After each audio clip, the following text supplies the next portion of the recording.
Bayang-bayang resesi menghantui global pada tahun 2023. Potensi resesi ini diakibatkan karena eskalasi geopolitik yang dinamis serta ancaman ketahanan pangan. Namun tidak perlu khawatir karena perekonomian Indonesia diproyeksikan akan tumbuh hingga 5,3% secara tahunan. Menurut Direktur Eksekutif Segara Research Institute di Jakarta pada Jumat 6 Januari, ekonomi Indonesia cukup kuat dikarenakan memiliki pangsa pasar domestik yang besar, sehingga walaupun intensitas ekspor menurun, kemungkinan terjadinya resesi sangatlah kecil sampai beberapa tahun ke depan. Peter juga memproyeksikan tingkat inflasi tahun 2023 lebih rendah dibanding tahun sebelumnya. Banyak hal yang sudah dinaikkan pada tahun 2022. Di tahun 2023 kan nggak naik lagi. Bahkan di awal tahun ini kita harga BBM yang non subsidi turun harganya. Ya. Jadi saya tidak melihat peluang untuk kita itu mengalami tingkat inflasi yang lebih tinggi di tahun 2022. Lebih rendah iya, tetapi tidak akan lebih rendah, tidak akan serendah tahun 2021.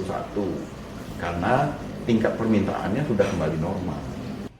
Di samping itu, Direktur Selios, Bima Yudhistira secara virtual menyampaikan, meski potensi resesi Indonesia kecil, masih ada beberapa hal yang harus diantisipasi. Salah satunya pelambatan laju ekonomi di angka 4,3 hingga 4,7% yang diikuti pelemahan nilai tukar rupiah serta pendapatan nilai ekspor.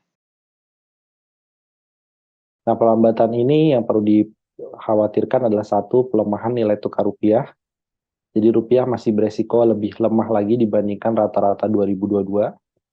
Kemudian dari segi pendapatan ekspor, dan ini akan berkorelasi dari target penerimaan pajak untuk sumber daya alam bisa lebih rendah dibandingkan 2022, artinya defisit APBN bisa lebih lebar. Kemudian juga biaya untuk penanganan bantuan sosial, karena ada ancaman resesi, itu pun juga akan membengkak pada tahun 2023. Lebih lanjut, Bima mengatakan, strategi hilirisasi industri yang diinisiasi oleh Presiden membantu untuk memperkecil potensi turunnya nilai ekspor Indonesia. Dari Jakarta, Musdafar Fauzan, Gunawan Wibisono, Kantor Berita Antara, mewartakan.